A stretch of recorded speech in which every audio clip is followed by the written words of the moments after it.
차례입니다. 네, 감사합니다. 이런 얘기를 좀 해야 될 것 같아요. 보니까 그 루드비 미술관을 많이 생소해 이렇게 생각하시더라고요. 하나 더 말씀드릴게요. 이게 여기서 소리 조절이 안 돼요. 여러분 걸로 하셔야 돼요. 저희 소리 조절 여러분 걸로 하시면 될 것 같고, 올해가 독일과의 수교 140주년이래요. 그래서 독일 켈른에 있는 루드비 미술관과 협력을 해서 가져온 거고, 그러니까 어떤 작품들이 많냐면 화가도 한 번쯤 들어봤는데 조금 생소한 작품들이 많을 거예요. 자, 그리고 루드비 미술관이 아까도 말씀드렸지만 좀 생소하게 생각하는 분들이 많아요. 루드비를 잠깐 소개해드리면 사람 이름이에요. 사람 이름이고 루드비 부부가 작품을 기증하면서 이 미술관이 지어진 거예요. 루드비 미술관인데 대단한 사람이에요, 사실상. 잠깐 말씀드리면 처음에 기증을 했던 게 20세기 예술 한 350여 점 정도 기증을 했는데 무상이었대요. 무상이었고 조건이 하나였답니다. 대신에 미술관 지어서 모두가 볼 수 있게 해달라. 그리고 뭐 하는 사람이냐? 루드비가 의외로 초콜릿 제조업계의 대부래요. 그래서 저희들끼리 농담 삼아 했던 게 뭐 초콜릿 몇 개 팔아야 피카소 하나 살까 막 이러고 있었는데, 그 기증으로 끝낸 게 아니고요. 추가 기증을 해요. 추가 기증인데 2001년에 마지막으로 또 기증했거든요. 그때 이유는 거의 우리가 상상할 수 있는 수를 넘어섰어요. 제가 볼 때 어마어마한 사람인 게 2001년 마지막 기증했을 때가 피카소의 원화 760여 점 정도 기증했어요. 그러니까 거의 상상 초월의 재벌이었던 거예요. 그리고 예술을 너무 사랑해서 기증도 다 무상으로 해요. 대신에 이 미술관을 최대한 크게 만들고 떠났던 거죠. 여기에 또 감동받은 사람들이 추가 기증을 하면서 사이즈가 커졌어요. 독일 최초의 현대미술관이자 최고의 현대미술관이라고 생각하시면 돼요. 그리고 또 하나, 여기 독일 사람들에게 자부심이죠. 그러니까 시민들이 모여서 만든 곳이에요. 추가 기증을 통해서. 자, 근데 이 전시를 소개하기 전에 제가 두 가지만 짚어드릴게요. 이 두 가지를 알고 보셔야 전시를 제대로 볼 수가 있어요. 솔직하게 말씀드리면, 첫 번째, 20세기 예술이잖아요. 20세기 예술 작품들이 지금 독일에서 왔다는 게 굉장히 특이한 일인데 이걸 모르고 보세요. 왜 특이한 일일까요? 20세기 예술이 독일에서 이만큼 있었다? 이만큼 지켜졌다? 이게 되게 놀라운 일이에요. 왜냐면 20세기 독일에서 나치가 있었거든요. 나치가 전쟁과 유대인 학살만 한 게 아니에요. 문화 예술을 다 죽여놨어요, 독일에서. 왜냐? 나치 히틀러가 규정을 했거든요. 좋은 예술과 나쁜 예술을 나눠놨어요, 나치가. 독일에서는요, 20세기에 퇴폐 예술이 있었어요. 퇴폐 미술이라는 게 있었어요. 퇴폐 미술 전시도 있었어요. 한마디로 나쁜 그림 전시회예요. 자, 지금이야 그런 게 없죠. 그냥 개성 있는 예술이죠. 20세기 독일에서는 퇴폐 미술이 있었어요. 기준이 뭐였을까요? 나치가 해놨어요. 이렇게 하면 퇴폐다. 자, 뭘 것 같으세요? 간단해요. 못 알아보면 퇴폐예요. 사람 얼굴이 파란색이다 퇴폐예요. 형태가 왜곡되어 있다 퇴폐예요. 나치에 반항한다 퇴폐예요. 무슨 얘기냐? 좀 둘러보신 분들은 아실 거예요. 여기 걸려있는 모든 작가들 한 명도 빠짐없이 다 퇴폐예요. 그런데 퇴폐 미술전이 있었어요. 퇴폐 미술전이 끝나면 뭐 했을까요? 저 다 쌓아놓고 불태워버렸어요. 무슨 얘기냐면 여기 있는 작품들을 운 나빴으면 다 탔어요. 근데 루드비가 뭘 한 거냐면 단순히 돈 많아서 그 모으고 있었던 게 아니라 못 태우게 사비로 사들인 다음에 지켰던 거예요. 그리고 시대가 변하고 기증을 했는데 알고 봤더니 그 당시 이런 거 가지고 있는 것만으로도 위험했거든요. 일반 시민들 중에서도 깨어있는 사람들이 이거 한두 점씩 지키고 있었답니다. 그리고 추가 기증한 거예요. 그러니까 당연히 독일 사람들에게 여기 자부심이죠. 자기들이 지켰던. 자, 그리고 마지막 두 번째, 이거를 알고 보셔야 돼요. 그게 뭐냐면 20세기 예술의 특징을 쉽게 얘기하면 어렵다요. 어려워요. 20세기부터 예술은 어려워집니다. 그리고 또 하나, 그나마 이 첫 번째 있는 방이 이해하기 쉬운 방이에요. 뒤로 갈수록 점점점 난해해지거든요. 제 마지막 방 가보세요. 가보신 분들 아실 텐데 미니멀리즘까지 가면은 나도 하겠다가 난무해요. 후기가 아주 난리 납니다. 다 나도 하겠다. 이게 뭐 예술이냐 이러고 있는데, 근데 잘 생각하셔야 돼요. 그게 생각하는 게 문제가 아니라 뭘 아셔야 되냐면, 잘 보세요. 여기 남아있는 사람들 국내 인지도가 조금 낮은 사람도 있지만 한 명도 빠짐없이 해외에서는 죄다 거장들이에요. 그리고 또 하나, 그 수많은 예술가들이 모인 곳에서 천재들이 남은 거예요. 지금 미술사에 기록이 된 사람들이거든요. 그럼 뭘 항상 밑바탕에 깔려 있어야 되냐면, 과연 우리가 그림 보고 잘 그렸다고 하는 거, 사실주의 같은 거, 와 진짜 잘 그린다, 이런 그림들을 과연 이 사람들이 못 그렸을까요? 그게 깔려 있어야 돼요. 천만에요. 이런 사람들, 우리가 잘 그린다고 하는 그림 10대, 20대 때 다 끝낸 사람들이에요. 그럼 중요한 게 뭐냐? 그렇게 그릴 수 있는데 지금 왜 이렇게 그릴까요? 이게 배제가 돼 있으면 전시를 제대로 못 봐요. 왜 이러고 있을까? 이걸 제가 이해시켜 드릴 거예요. 그 시대랑 엮어서. 그래야 이걸 제대로 볼 수 있어요. 자, 이걸 꼭 기억해 주시고 옆으로 살짝 이동해 볼게요. 독일에서 온 컬렉션을 보는데 이 작가를 모르고 간다? 전 제대로 본 게 아니라고 생각해요. 정말로. 독일 최고의 작가예요. 요즘에. 이름이 케테 콜비츠예요. 케테 콜비츠 여성 작가인데 케테 콜비츠의 작품은 하나같이 슬플 거예요. 제목이 애도예요. 애도. 애도고 뭔가 사람 얼굴이 보이는데 손으로 얼굴 감싸고 있죠? 이 작가의 작품은 대부분 이래요. 왜 이런 걸 만드는지 아셔야 돼요. 사연이 있어요. 자, 케테 콜비츠는 독일에서 그냥 평범한 중산층 집안 출신인데 그림은 원래는 그냥 취미였어요. 그리고 성격도 너무 좋았고 남편도 의사였는데 두 부부는 뭘 하고 다니냐면 아픈데 돈이 없어서 치료 못 받는 사람들 치료해주고 다녔어요. 사회를 위해 살았던 사람인데 갑자기 이 부부의 삶이 한 번에 무너지는 어마어마한 사건이 생겨요. 왜냐? 1차 세계대전. 세계대전이 터졌는데 처음엔 괜찮았어요. 근데 무슨 일이 생겼냐면 아들 페트라는 애가 있었거든요. 그 페트라는 애가 참전을 안 해도 되는데 얘가 학교 갔다 왔더니 갑자기 선동당해버린 거예요. 사회에 선동을 당했어요. 우리가 독일을 위해서 싸워야 된다. 이게 돼버린 거예요. 어떤 부모가 자식을 전쟁터로 보내요. 부부가 뜯어말렸어요. 너 죽는다. 근데 아들 페터가 부모님 다 뿌리치고 참전을 해버려요. 그때 케테 콜비츠 일기장에 이런 말이 써있어요. 실제로. 탯줄을 2번 끊는 심정으로 보낼 수밖에 없었다. 라고 딱 보냈는데 어떻게 돼요? 아들이 첫 전투에서 바로 죽어요. 며칠 뒤였어요. 그때 통치서 하나 왔답니다. 당신의 아들이 전사했습니다. 어떤 부모가 살 수가 있겠어요? 부부의 삶이 다 무너져요. 그리고 케테 콜비츠가 살 수 있었던 이유 하나예요. 지금부터 반전 운동을 하겠다. 예술로 반전 운동을 펼치는 거예요. 전쟁은 더 이상 안 된다. 그래서 그 증거가 뭐냐면 케테 콜비츠는 유화가 별로 없어요. 유화가 거의 없어요. 왜냐? 이 예술가에게 유일무이한 유화 따위는 필요가 없는 거예요. 판화를 해요.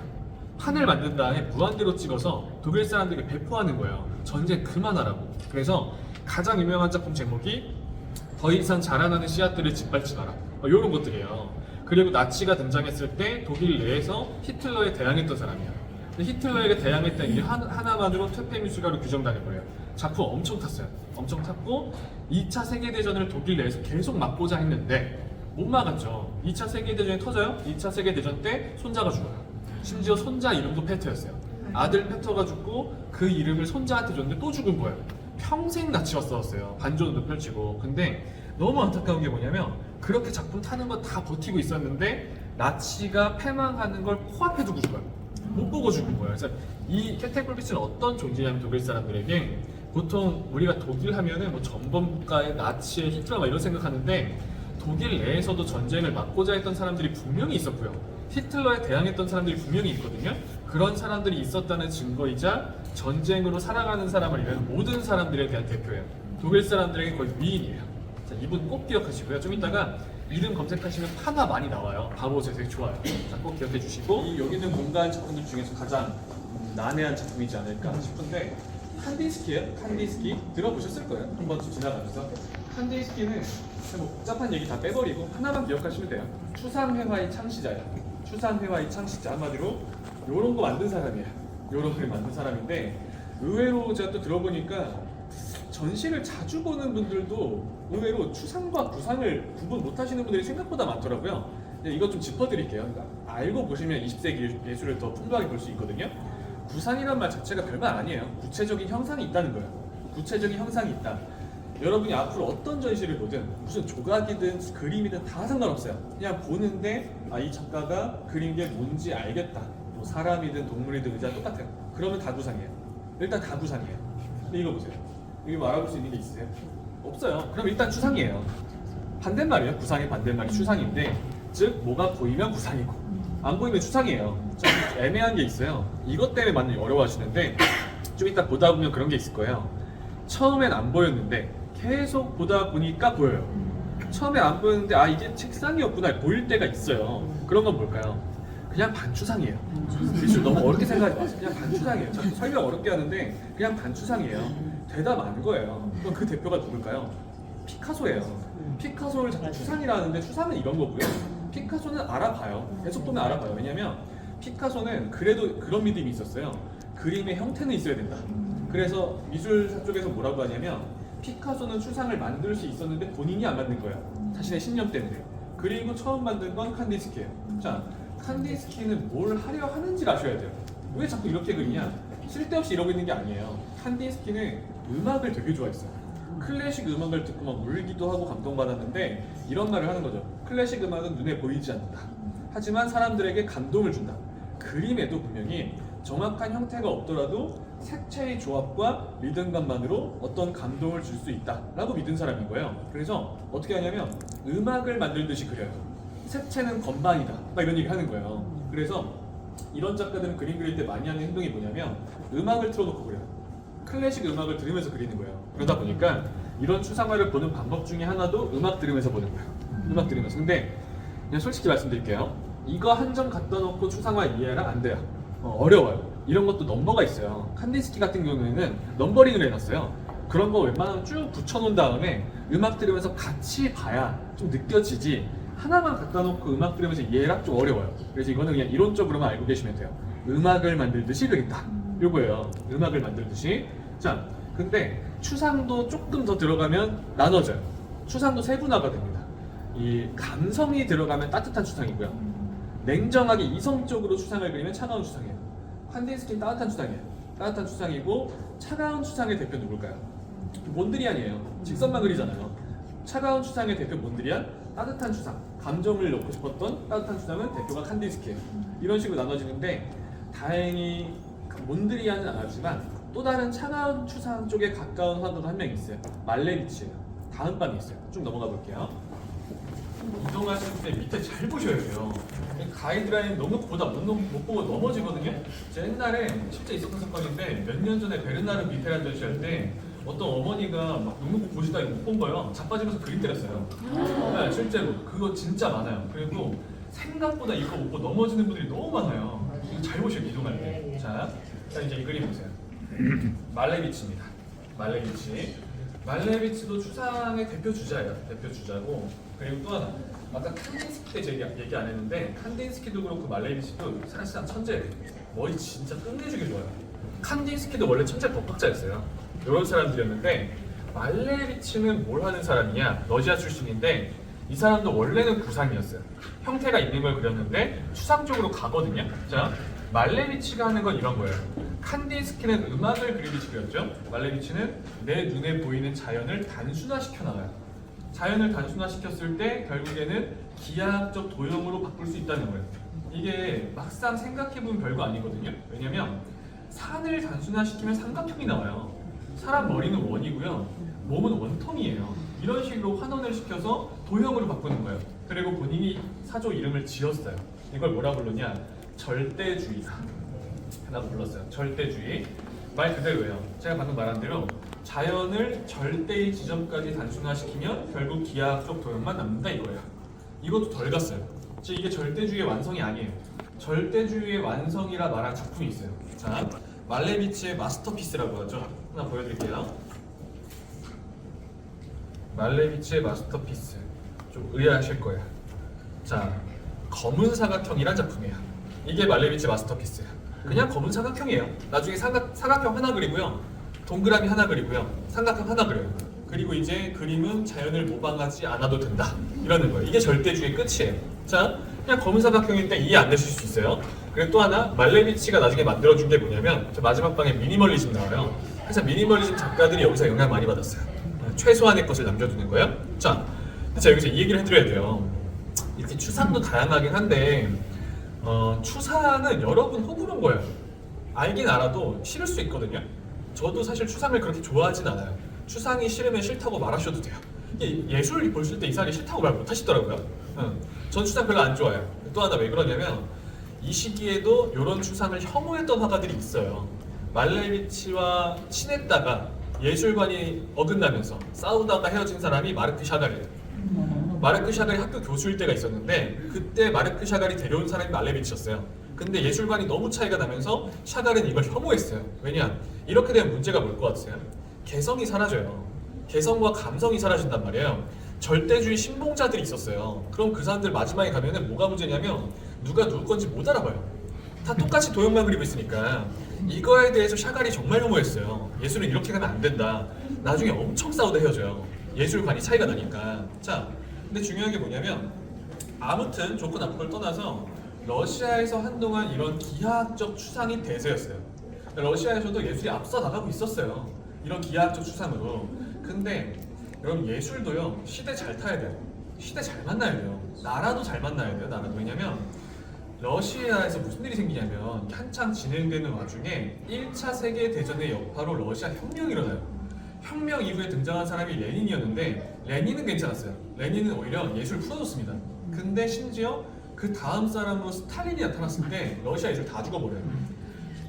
다 끊어버렸어요. 왜냐면 스탈린 등장하자마자 뭐부터 했냐면 지금부터 사회주의 선전용 그림이 아니면 전부 죽이겠다 이거예요. 실제로 숙청시켜버렸어요. 히틀러와 스탈린이 죽인 예술가가 너무 많아요. 자, 근데 여기서 공통점이 나와요. 처음부터 들으신 분들 아실 텐데 히틀러가 퇴폐 미술이라는 걸 규정을 했어요. 못 알아보면 다 퇴폐예요. 사실주의만 좋은 예술이라고 했어요.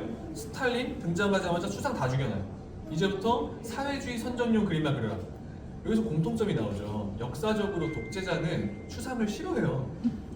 독재자는 추상을 싫어해요. 왜 것 같아요? 이런 거 알고 보시면 되게 좋아요. 여러분 예술의 힘이 안 쓸 것 같죠? 엄청 세요. 예술의 힘은요. 자, 왜 독재자들은 추상을 무서워했을까요? 왜 그러냐면 추상은요 가장 큰 목표가 상상력의 자극이에요. 상상력의 자극. 그래서 추상화가들은 공통점이 뭐냐면 10명이 내 그림 보잖아요? 10명 다 다르게 보길 바래요. 네. 그래서 뭘 자주 하냐면 추상, 잘 생각해보세요. 추상화가들이 자주 쓰는 방법이 있어요. 그림을 그린 다음에 자꾸 제목에다가 무제라 써놔요. 그 제목을 일부러 무제라고 쓰는 거예요. 일부러.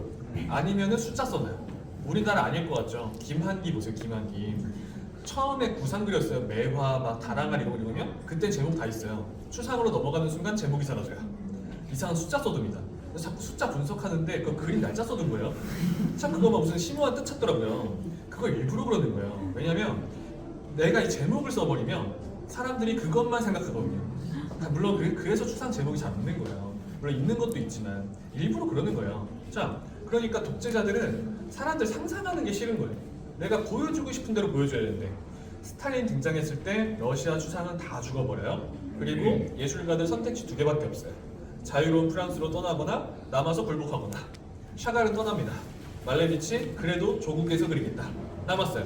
자, 그러면 스탈린 등장했을 때 말레비치의 스타일 변화를 보여드릴게요. 방금 검은 사각형 그렸죠? 자, 스탈린 등장했을 때 말레비치는 이렇게 그려요. 무슨 얘기인지 아시겠죠? 이렇게 안 그리면 죽는 거예요 지금. 그러니까 어쩔 수가 없는 거예요. 근데 나름대로요, 나름의 자부심이 들어있는 게 이것도 잘 보면 살짝 도형화돼 있어요. 도형화돼 있고 또 하나 이 자화상인데 오른손이 가리키는 곳 잘 보면 기하학적 도형이 새겨져 있어요. 이거 나름대로 끝까지 그걸 숨기면서 믿었던 거예요. 이런 예술가들은 여러분 일반인과 차이점이 뭐냐면 역사에 남은 사람들이죠. 자신의 신념 하나는 끝내주게 믿었던 사람이에요. 말레비치 죽을 때 유언 중에 일부가 뭐였냐면 실제로 유언 중에 내가 죽으면 내 관에다가 사각형 그려달라고 했어요. 실제로 그려줬어요. 이 정도로 신념이 있었던 사람들이에요. 이런 건 진짜 배울 점이거든요. 자, 근데 여기서 또 중요한 게 있어요. 잘 생각해보세요. 러시아에서도 추상이 대세였어요. 근데 이런 생각을 해봐야 된다 이거죠. 20세기 예술의 특징이 어렵다고 했잖아요. 잘 생각해보세요. 20세기가 되잖아요. 갑자기 예술가들이 짝이라도 한 것처럼 하나같이 어렵게 그리기 시작해요. 그런 생각 해보셨어요? 서로 몰랐던 사람들인데 갑자기 다 같이 어렵게 그려요. 마치 예술은 이제 현실을 떠났다는 듯이. 이게 서양에서 다 같이 공통적으로 일어난 현상이에요. 근데 그걸 이해하셔야 돼요. 왜 갑자기 로봇들이 있을까? 이게 의외로 쉬워요. 이걸 다들 놓치시더라고요. 하나밖에 없어요. 사진이 나와버렸거든요. 이걸 배제하면 안 돼요. 사진이 등장했을 때 서양 미술은 다 박살나버렸어요. 왜냐? 잘 생각해보세요. 르네상스라고 들어보셨죠? 르네상스부터 서양 미술은 500여 년간 목표가 하나였어요. 최대한 캔버스에 현실같이 그린다. 근데 사진이 나오면서 500년 역사가 부정당하는 거예요 지금. 예술가들 난리 났어요. 처참했어요. 왜냐? 지금부터는 아무리 잘 그려도 사진보다 못 그려요. 이게 심각한 문제인 게 그림이 다 죽어갔거든요. 돈도 못 벌고. 당시 얼마나 신기한 상황이었냐면 20세기 초반만 해도요, 사진 작가들의 전업이 화가가 그렇게 많았대요. 화가들이 사진 찍고 있는 거예요. 그림 망했으니까. 두 번째, 그나마 그림 그렸던 사람들 뭐 하고 있었냐면 요즘 사진 나오면 어플로 후보 정하죠.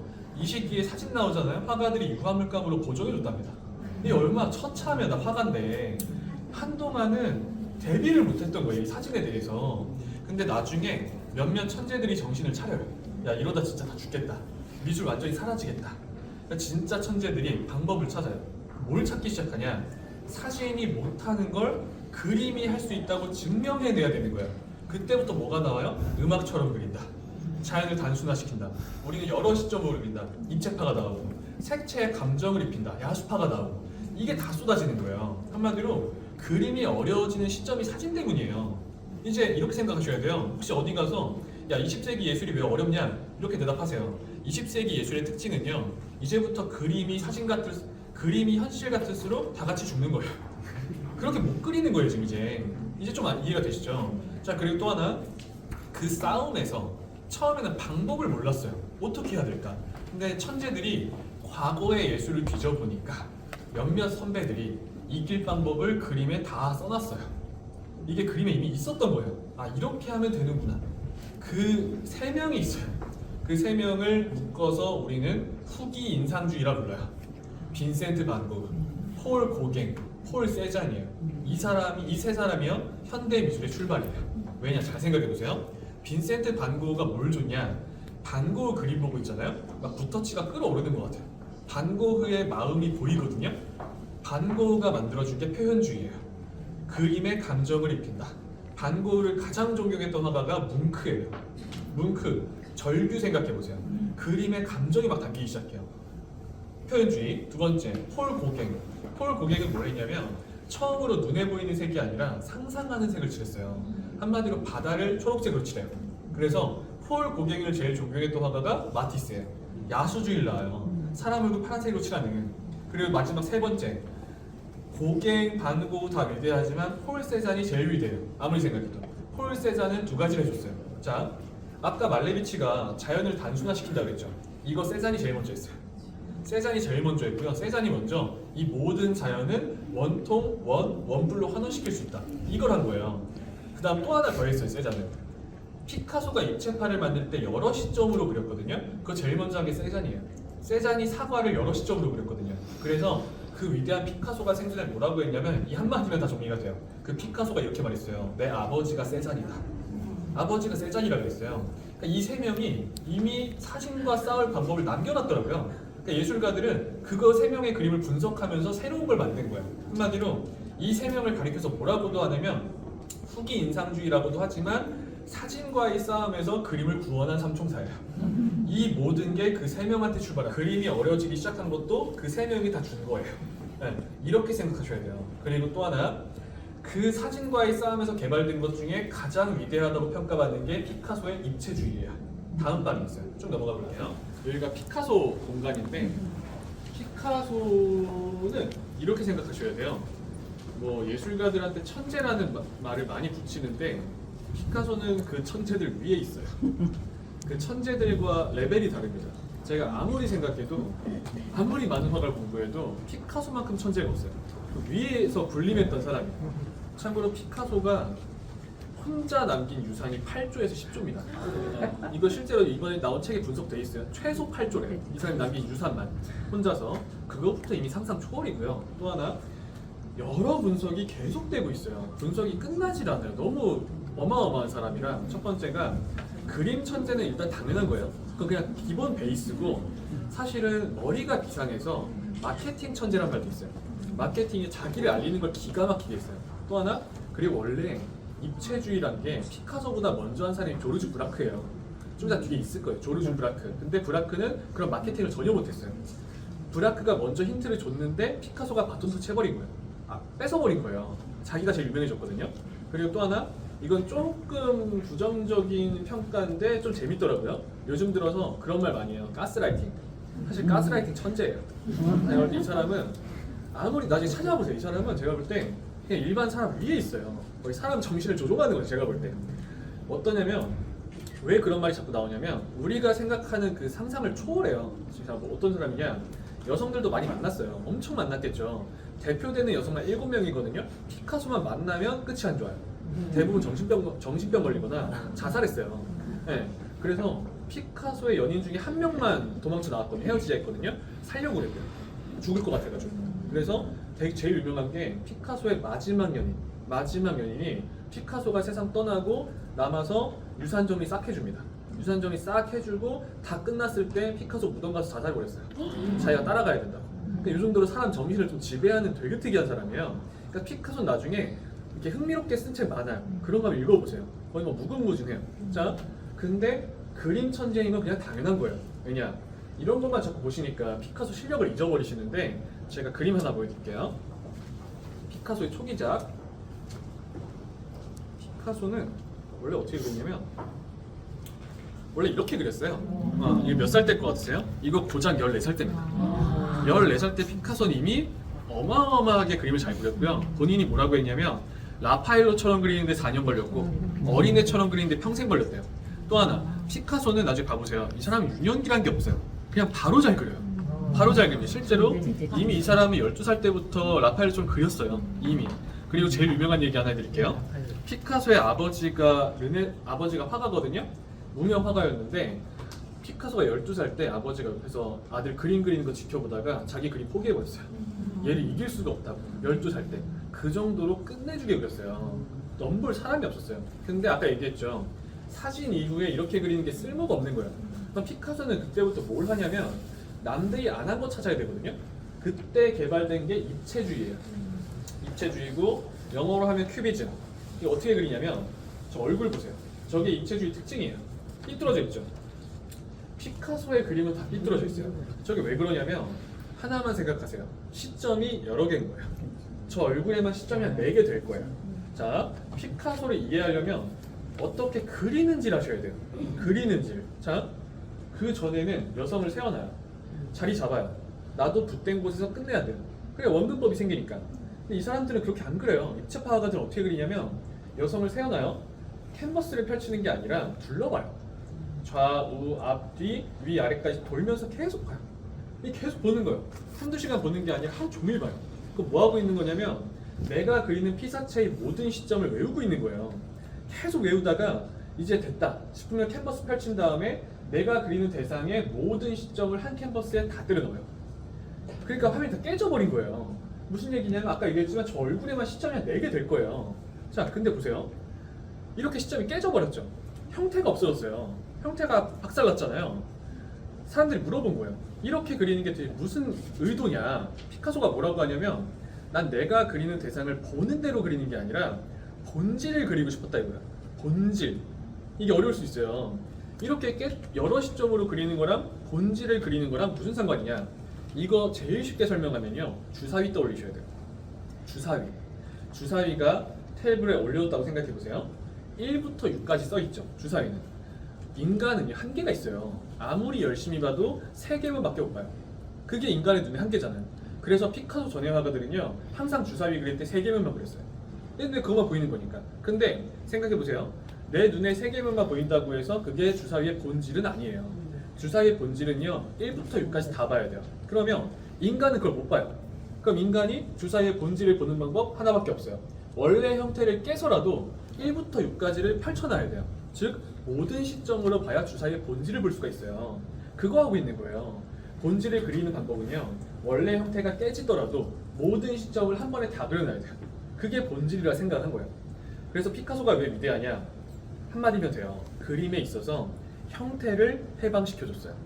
형태를 해방시켰다. 색채를 해방시킨 사람은 누굴까요? 마티스예요. 고갱에 영향받아서 사람 얼굴 빨주노초 파놓고 다 칠했거든요. 색채가 해방됐어요. 그래서 중요한 게 있죠. 그러면 피카소나 마티스처럼 이런 사람들이 하나씩 해방을 시켜줬어요. 이게 우리한테 해준 게 뭘까요? 여러분, 우리는 까먹고 있었지만 인지조차 못했지만 피카소 같은 예술가들이 우리에게 해준 게 있어요. 뭘 것 같으세요? 자, 쉽게 얘기해 볼게요. 제가 최근에 TV를 보는데 우연히 나 혼자 산다를 봤거든요. 거기 전현무님이 나와가지고 그림을 그려요. 막 무스키아라고 하면서 바스키아 패러디 해가지고 그 그림 나중에 가보세요. 정식으로 배운 게 아니죠. 비율 내 마음대로 그려요. 내 마음대로 막 그냥 마음대로 그려요. 색채 내 마음대로 칠해요. 그죠? 배우지 않았으니까 개성시대잖아요. 근데 생각해보세요. 여기 계신 분들 중에 TV에 누가 나와서 그림 그리는데 비율 다 무시해. 색채 내 마음대로 칠해. 그거 보다가 갑자기 TV 보는데 생각해보세요. 사람 얼굴을 왜 저렇게 칠했어? 캔버스 찢어버려야 돼. 뭐야 형태 왜 저래? 저렇게 그리면 안 되지. 저건 예술에 대한 모욕이야. 분노에 치민 사람 있으세요? 한 명도 없을걸요? 왜 화가 안 날 것 같으세요? 한 세기 전에 요런 사람들이 요렇게 그려서 이미 우리가 받을 쌍욕을 다 먹어줘서 그래요. 이게 팩트예요. 사실상 무슨 얘기냐, 이게 진짜 중요한 얘기인 게, 옛날에는 여러분 이 시기만 해도요 사람 그림 다 해부학부터 배웠어요. 사람을 그림 해부학부터 배워야 됐고요. 비율 이상하잖아요, 캔버스 찢어버렸어요. 색채 이상하잖아요, 테러해버렸어요. 예술에 대한 모욕이라고. 어마어마했어요. 여러분, 피카소가 입체주의로 처음 그렸을 때 작품이 아비뇽의 여인들이에요. 들어보셨죠? 아비뇽의 여인들 그린 다음에 피카소도 무서워서 못 꺼냈어요. 비난이 두려워서. 그래서 그 찾아보잖아요, 그린 다음에 몇 년 뒤에 꺼냈어요. 세상에 공개를 못한 걸 무서워서. 마티스 사람 얼굴 처음 야수파로 파란색 칠했을 때 어마어마한 비난 들었어요. 일반인들이 이해도 못했거든요. 한마디로 그때 이렇게 잘못 그리면 테러당했어요. 근데 지금 우리가 아무렇지도 않잖아요. 왜 그러냐, 이 천재 예술가들이 우리한테 해준 게 뭐냐면 이런 거예요. 이 사람들 덕분에 우리는 다 똑같이 그리는 게 아니라 우리가 개성 있게 그릴 수 있게 된 거예요. 이제 비율 이상하다고 아무 말도 안 하잖아요. 그거 다 해준 거예요, 이 사람들이. 그러니까 그런 걸 다 이어받고 있는 거예요. 자, 그리고 이 그림은 조금 추가 설명을 좀 하자면, 이제 입체판 좀 이해가 되시죠? 그냥 해방만 생각하세요. 하나씩 깨주는 거예요. 이거는 피카소 그림 중에서 조금 특이한 그림이에요. 왜냐면 굉장히 폭력적이거든요. 여성이 뭔가 화나 보여요. 그죠? 주변에 검은색 막 칠해져 있는데 저 연기랍니다. 연기가 막 나는 거예요. 오른손에 무슨 몽둥이 들고 있죠? 몽둥이가 아니라 아티초크란 식물이에요. 근데 몽둥이처럼 들고 있어요. 오른손과 왼손의 차이점이 있어요. 무기를 들고 있는 손은 손톱이 둥그런데 왼손은 손톱이 뾰족뾰족해지죠. 이제 마치 싸우려는 것처럼. 이렇게 그림이 바뀌는 시점이 언제냐? 스페인 사람이랑 스페인 내전 때부터야. 그리고 2차 세계대전 끝날 때까지 이런 그림들이 쏟아져요. 한마디로 전쟁을 직접적으로 표현하진 않지만 간접적으로 표현하고 있는 거예요. 전쟁에 대한 공포를. 이게 딱 그 시기에 나온 좀 독특한 작품이에요. 자, 그리고 이동하기 전에 하나만 더 설명해 드릴게요. 이 천재가 입체주의도 만들었고 별의 별 실험을 다 했어요. 피카소는 나중에 그림에 신문지도 붙이고요, 콜라주 같은 것도 하고 그림에 실제 물건까지 붙였어요. 그리고 심지어 장수했네. 이 사람이 92세까지 살았어요. 피카소가 또 왜 위대하냐면 다른 천재 예술가들도요 나이가 들면 나만의 스타일로 고착돼 버려요. 요 스타일로 쭉 가거든요. 피카소는 멈춘 적이 없어요. 계속 바뀌어요, 스타일이. 계속 실험하고. 또 하나, 아까 제가 가스라이팅 얘기했는데 나름대로 로맨티스트인 게 여성이 바뀔 때마다 화풍이 바뀌어요. 계속 바뀌어요. 이게 멈추질 않는 거예요. 근데 이런 사람이 그러니까 너무 많은 걸 해버린 거예요. 시대의 천재가 태어나서. 그럼 피카소 이후에 등장하는 사람들은 이상한 문제가 생겨버려요. 뭘 것 같으세요? 얘가 안 한 걸 찾아야 돼요. 너무 많이 해놔서 아무도 못 찾다가 정말 획기적으로 찾은 사람이 잭슨 폴록이에요. 드림 페인팅을 만들어요. 다음 방에 있어요. 쭉 가볼게요.